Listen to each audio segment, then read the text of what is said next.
السلام علیکم جی، کیسے ہیں آپ سب؟ اللہ کرے آپ لوگ اپنے گھروں میں خوش ہوں، آباد ہوں۔ کافی دیر کے بعد آج اپنا انٹرو کر رہی ہوں اور بڑا چنگا چنگا فیل ہو رہا ہے۔ اصل میں آج کل کچھ سراؤنڈنگ میں اتنا اچھا نہیں چل رہا کچھ بھی یعنی کہتے ہیں کہ کبھی کبھی پریشانی آتی ہے تو ہر طرف سے ہی پریشانی آ جاتی ہے انسان کو، اور پھر ظاہر ہے ہم انسان ہیں، ہمارا شاید عقیدہ اعتقاد اتنا پختہ اور اتنا کامل یقین شاید ہمارا بھی نہیں ہے، جس کی وجہ سے ہم لوگ پریشان بھی ہو جاتے ہیں، ڈس ہارٹ بھی ہو جاتے ہیں، اور جو آج کل ایک مین ہر عورت کا ایشو ہے، خیر مردوں کا بھی ہوتا ہے لیکن عورتوں میں یہ چیز جو ہے ذرا آج کل زیادہ ہی گنی جاتی ہے، یعنی جو ایک ڈپریشن جو ہے اتنا کچھ زیادہ ہو چکا ہے، یقین کریں کہ بس سمجھ سے باہر ہے۔ کچھ میرا گلا بھی ٹھیک نہیں ہے، آئی ہوپ آپ کو شاید سمجھ آ رہی ہو آواز سے، لیکن یہ ہے کہ بس آج کل کچھ عجیب سا ہی سسٹم ہے، عجیب سا ہی میں دیکھیں بیان کرنا میرے لیے مشکل ہو رہا ہے۔ کچھ سمجھ نہیں آ رہی کہ یہ کس کی وجہ سے ہے، کیونکہ 3-4 ایسے واقعات یا ایسے مسئلے پڑ گئے ہیں خود پر، جس کی وجہ سے کافی زیادہ پریشانی محسوس ہو رہی ہے، اور بالکل سمجھ نہیں آ رہی کہ ان سب کو ختم کیسے کروں۔ پہلے کچھ یہ تھا کہ اپنی گھر کا تھوڑا سا مسئلہ تھا، فائنینشلی کرائسس، کیونکہ بھائی انٹرنیشنل لیول کے ہیں تو ہم کیا چیزیں ہیں۔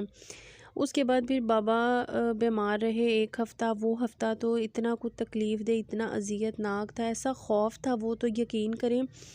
کہ مجھے ایسا لگتا تھا کہ انسان کی زندگی، کھانا پینا، یہ سب فضول چیزیں ہیں۔ اس ٹائم پہ کچھ بھی اچھا نہیں لگ رہا تھا، بچوں کا کام کرنا اچھا نہیں لگ رہا تھا، یعنی کہ ان کے جو کام ہوتے ہیں گھر کے وہ کرنا اچھا نہیں لگ رہا تھا، کھانا پکانے کو، کھانا کھانے کو دل نہیں کر رہا تھا۔ بس وہ بھی وقت جیسے تیسے گزرا، پھر جو اللہ تعالیٰ کا حکم تھا، جو اللہ تعالیٰ نے لکھا ہوا تھا، بس پھر ابو جان اس دنیا سے چلے گئے، وہ صدمہ، پھر اپنے فائنینشلی کرائسس اس طرح کے ہو گئے، کچھ مسئلے مسائل ایسے ہو گئے کہ جس کی وجہ سے جو ہے یعنی کہ آپ یہ کہہ لیں کہ پریشانی ہر طرف سے ہی آ گئی، جس کی وجہ سے بالکل بھی مجھے سمجھ نہیں آ رہی تھی کہ میں خود کو کس طرح سٹیبل کروں۔ اچھا، بعض لوگ کہتے ہیں بھائی کوئی شک نہیں اس میں کہ نماز، قرآن، اللہ کو یاد کرنا کسی حد تک ہمیں صبر بھی دیتا ہے، لیکن مجھے نہیں پتا اب آپ لوگ سن کے اس چیز کو کیا سمجھو گے، لیکن ایسا تھا کہ کنڈیشن ایسی ہو چکی تھی کہ ڈپریشن اس قدر زیادہ تھا کہ یقین کریں نماز قرآن کو بھی دل نہیں کرتا تھا، دل کرتا تھا کہ بس میں چلی جاؤں یہاں دنیا سے کہیں دور، مجھے نہ کوئی دیکھے، نہ کسی کو میں دیکھوں، بس کبھی کبھی ایسا ہو جاتا ہے۔ کیونکہ اب آپ لوگوں سے ہر بات شیئر کرتی ہوں میں، تو میرا دل تھا کہ آپ لوگوں سے یہ بات میں لازمی شیئر کروں۔ پہلے ایسا ہوتا تھا کہ جب مجھے کبھی بہت زیادہ ڈپریشن ہوتا تھا کسی بھی چیز کی ٹینشن ہوتی تھی بہت زیادہ، تو میں صفائی ستھرائی کرتی تھی، یعنی یہ میں نے اپنی زندگی کا موٹیو سمجھے بنا لیا تھا کہ جب ٹینشن ہونی ہے ہر چیز چھوڑ چھاڑ کے، یعنی کہ خود کو بیزی کرتی تھی، اتنا زیادہ بیزی کہ پھر صفائی دیکھ کے میرا مائنڈ بھی فریش ہوتا تھا۔ لیکن ان دنوں تو میرا بالکل بھی کچھ کرنے کو دل نہیں کیا، لیکن پھر میں نے سوچا کہ اب یہ سب کتنی کو دیر ہوگا، ایفیکٹ ہوتا ہے میرے بچوں پہ، میرے گھر پہ، اور آپ کی ہیلتھ پہ اس چیز کا بڑا اثر ہوتا ہے۔ تو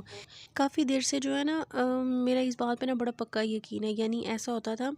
مجھے اچھی طرح یاد ہے کیونکہ میں نے الہدا سے ترجمہ بھی کیا ہے، میرا خیال کچھ 9-10 پاروں کا ترجمہ تھا، اس سے زیادہ میں کنٹینیو نہیں رکھ سکی تھی کیونکہ پھر ظاہر ہے میری شادی ہو گئی، اور پھر شادی کے بعد کوشش بہت کی، لیکن بس پھر ذمہ داریوں پہ ذمہ داریاں پڑتی گئیں، لیکن یہ ہے کہ اب انشاءاللہ کریں گے، کنٹینیو کمپلیٹ کروں گی اس کو، میرا پکا ارادہ ہے، چلیں جب بھی مجھے فرصت ملی تو۔ لیکن یہ ہے کہ مجھے اس وقت سے یہ ایسا تھا کہ مجھے ایسا لگتا تھا کہ جب مجھے کوئی مشکل پریشانی ہوتی ہے تو خام خواہ سے ہی جو ہے اللہ تعالیٰ وہ آیت کوئی ایسی یا کوئی ایسی چیز نظر کے سامنے سے گزر جاتی تھی، جس کی وجہ سے مجھے ایسا ہوتا تھا ہاں یہ اللہ نے مجھے اس چیز کے بارے میں بتایا ہے، یا مجھے وہ چیز میرے سامنے آ گئی۔ تو بس اس دفعہ بھی کچھ ایسا ہی ہوا، میں اس قدر پریشان تھی یقین کریں بہت زیادہ کہ میرے پاس لفظ نہیں ہیں بتانے کے۔ تو پھر بس میں نے سورۃ بقرہ بھی گھر میں لگاتی ہوں، ویسے میں زیادہ تر سورۃ یاسین لگاتی ہوں صبح کے وقت، لیکن بس پھر کچھ آیات ایسی میری نظروں کے سامنے آئیں، چاہے وہ جس طریقے سے بھی آئیں، تو اس میں یہی تھا کہ اللہ تعالیٰ جب چاہیں جس کو جیسی مرضی آزمائش میں ڈال دیں، یہ اس کا کام ہی ہے آزمائش بھی دینا، اور اسی کا کام ہے کہ آزمائش کے بعد وہ ہمیں خوشی، سکون یا اس کا انعام دیتے ہیں اگر ہم صبر سے، حوصلے سے اس آزمائش کو ہم گزارتے ہیں تو۔ اور بے شک ہر تنگی کے بعد آسانی ہے، یہ تو ہمارا پکا یقین ہے اس بات پر۔ تو بس پھر میں نے اس دن کے بعد سوچا کہ نہیں بھائی پریشان ہو کے کچھ بھی نہیں ملے گا،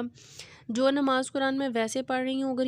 یہ میں پکے عقیدے کے ساتھ اور کامل یقین کے ساتھ پڑھوں تو شاید مجھے اس میں سکون اور راحت بھی ملے۔ خیر کافی خود کو سمجھانے کے بعد، بہت ہی زیادہ خود کو سمجھانے کے بعد میں نے مکمل توجہ جو ہے نا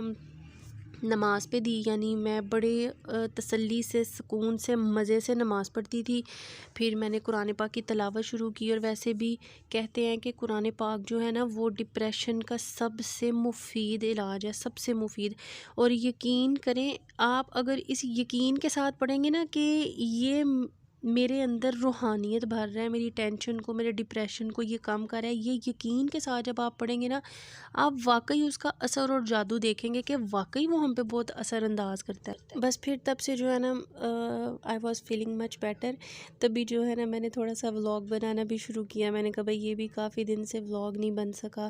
تو بس یہ ہے کہ آپ سب سے میری ریکویسٹ ہے کہ آپ میرے بابا کے لیے لازمی دعا کریں، اور ہر ایک کے لیے دعا کریں کہ ہر کوئی جو ہے نا اپنی پریشانیوں سے نکل سکے۔ اور اس کا ایک اچھا علاج میں آپ کو یہ بھی بتاؤں، پتہ کیا ہے؟ جب آپ کو بہت زیادہ ٹینشن ہو، آپ کو فیل ہو کہ یار میں ڈپریشن کی طرف جا رہی ہوں، تو آپ یقین کریں آپ فیملی میں ایک دوسرے کے گھر جائیں، آپ اپنی کزنس کے پاس جائیں، مطلب جو آپ کے پاس ہے نا کوئی رشتہ دار جہاں آپ کو جانا پسند ہے وہاں جائیں۔ آپ دیکھیں دنیا میں لوگوں کو اتنے مسئلے ہیں، اتنی پریشانیاں ہیں کہ جب آپ گھر سے نکلتے ہو، لوگوں سے ملتے ہو، سوشلی ان ٹچ ہوتے ہو لوگوں کے ساتھ، تو آپ کو پتہ لگتا ہے کہ بھئی ہم تو کچھ بھی نہیں ہیں، ہماری ٹینشنز تو کوئی معنی ہی نہیں رکھتی ہیں۔ تو میں نے ایسا دیکھا، فیل کیا، تو پھر میرے بچے جو ہیں جہاں سپارہ پڑھتے ہیں وہ درس وغیرہ کرتی ہیں اکثر نا سنڈے کے سنڈے، تو پھر میں نے ان کا ایک درس اٹینڈ کیا، کیونکہ میرے پاس اتنی مصروفیت تھی نکلا نہیں جاتا تھا، لیکن پھر میں نے نا خود کو باؤنڈ کیا، میں نے کہا نہیں اس سنڈے تو میں نے لازمی درس پر جانا ہی ہے۔ تو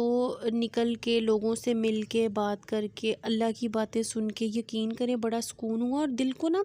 ایک تسلی سی مل گئی، اور میں خود پر ہنسی کہ کس وجہ سے اتنی ٹینشن، کس وجہ سے اتنا ڈپریشن، جبکہ ہونا وہی ہے جو اللہ تعالیٰ کو منظور ہوگا۔ اور بے شک اللہ تعالیٰ کے ہر فیصلے میں کوئی نہ کوئی حکمت چھپی ہوتی ہے جو ہمیں فی الحال پتہ نہیں لگتی۔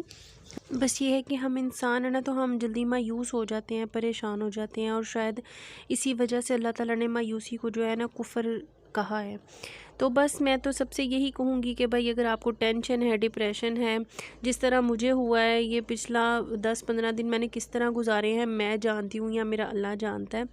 تو اگر آپ میں سے کسی کو بھی ایسا کوئی مسئلہ ہے تو بھائی دیکھیں سیدھی صاف سی بات ہے، جو اللہ تعالیٰ کا حکم ہے صرف اس پہ چلیں اور کسی کی بات میں نہ آئیں۔ نماز پڑھیں، کثرت سے قرآن پاک کی تلاوت کریں، جتنا آپ قرآن پاک پڑھیں گے وہ آپ کو اتنا ہی سکون دے گا۔ اور جو ہے نا قرآن پاک کی تلاوت جو ہے نا ڈپریشن کا سب سے بہترین جو ہے نا اور آزمودہ نسخہ ہے۔ میں نے سوچا آپ لوگوں کے ساتھ شیئر کروں، کیونکہ ظاہر ہے کہ اب میں جس پلیٹ فارم پہ ہوں مجھے اچھا لگتا ہے آپ لوگوں سے بات شیئر کرنا، اور یقیناً آپ لوگ بھی جو مجھے دیکھتے ہیں ان کو پسند ہوگا میری بات سننا۔ آئی ہوپ کہ یہ ویڈیو آپ کے لیے جو ہے نا تھوڑی بہت موٹیویٹیڈ ہو، ٹھیک ہے؟ تو اپنا ڈھیر سارا خیال رکھیے گا، مجھے دعاؤں میں یاد رکھیے گا۔